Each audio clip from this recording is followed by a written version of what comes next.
রোজা, যাকাত ও হজ আল্লাহর পথে অনুগত্য।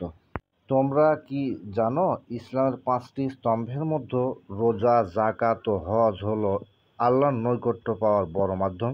রোজা সম্পর্কে আল্লাহ কুরআনে বলেন, হে ঈমানদারগণ, তোমাদের উপর রোজা ফরজ করা হয়েছে। এমন ফরজ করা হয়েছিল তোমাদের পূর্ববর্তীদের উপর, যাতে তোমরা তাকওয়া অর্জন করতে পারো। সূরা আল বাকারা 183 নম্বর আয়াত। যাকাত সম্পর্কে আল্লাহ বলেন, আর নামাজ কায়েম করো ও যাকাত দাও। সূরা আল বাকারা 43 নম্বর আয়াত। যাকাত গরিব দুঃখীদের হক, যা সমাজে সমতা আনে এবং সম্পদকে পবিত্র করে।